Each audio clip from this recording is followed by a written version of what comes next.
पोलिसांकडून नाकाबंदी करण्यात आली। आसपासच्या सर्व गावातील पोलीस पाटील व नागरिकांना कळवण्यात आले। काल 13 जून रोजी मुळशी तालुक्यातून समोर आलेली ही घटना एवढी विचित्र आहे। घटना नक्कीच पहा। घडलं असं होतं की एक महिला प्रियकर व आणखी काही ओळखीच्या लोकांसोबत देवदर्शनासाठी 2 मोटरसायकलने खारवडे या ठिकाणी जात होते। दरम्यान सदरील महिलेला प्रियकराच्या पाठीमागे बसायचे होते।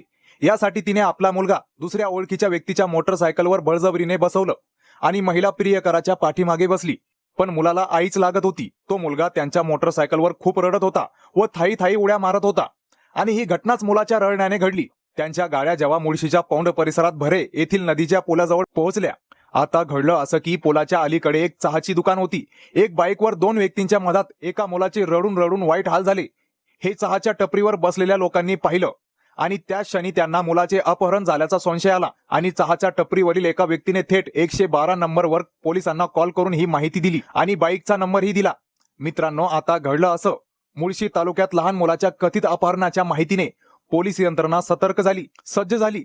112 या आपत्कालीन क्रमांकावर आलेल्या फोन नंतर पोलिसांनी तातडीने शोध मोहीम सुरू केली। तुम्हाला विश्वास बसणार नाही, घोटावडे फाटा ते मुठा परिसरात चक्क नाकाबंदी करण्यात आली। घटनेचे गांभीर्य लक्षात घेऊन पौड पोलिसांनी त्वरित 3 स्वतंत्र पथके तयार केली। संशयित दुचाकींची माहिती सर्व पथकांना देण्यात आली। तसेच स्थानिक पोलीस पाटील आणि आसपासच्या गावकऱ्यांना माहिती देऊन त्यांच्याकडूनही मदत घेऊन संबंधित वाहनांचा शोध सुरू करण्यात आला। काही तासांच्या प्रयत्नानंतर दोन्ही दुचाकी पोलिसांच्या हाती लागल्या। पोलिसांनी संबंधित व्यक्तींची कसून चौकशी सुरू केली आणि संपूर्ण प्रकरणाचा वेगळाच खुलासा झाला। संबंधित महिला प्रियकर व आणखी काही ओळखीच्या लोकांसोबत देवदर्शनासाठी जात होती। तिला प्रियकराच्या दुचाकीवर बसायचं होतं, तर तिच्या मुलाला दुसऱ्या दुचाकीवर बसवण्यात आले होते। बाहेरून पाहणाऱ्या नागरिकांना मुलाला जबरदस्तीने नेले जात असल्याचा भास झाला आणि त्यातून अपहरणाचा संशय निर्माण झाला। या घटनेत अपहरण झाले नसले तरीही संशयास्पद हालचाली दिसताच नागरिकांनी पोलिसांना माहिती दिली। त्यामुळे संभाव्य गुन्हा रोखण्याच्या दृष्टीने ही सतर्कता महत्त्वाची ठरली। पोलिसांनी ही माहिती मिळताच वेळ न दळवता शोध मोहीम सुरू केल्याने यंत्रणेची तत्परता दिसून आली।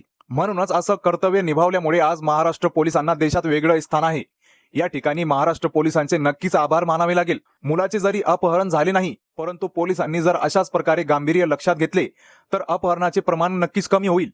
तर या विचित्र पण धक्कादायक अशा घटनेबद्दल तुमचं काय मत कमेंट करून नक्की सांगा। आपल्या मराठी चॅनलवर पहिल्यांदा व्हिजिट केलं असेल तर सबस्क्राईब नक्कीच करा।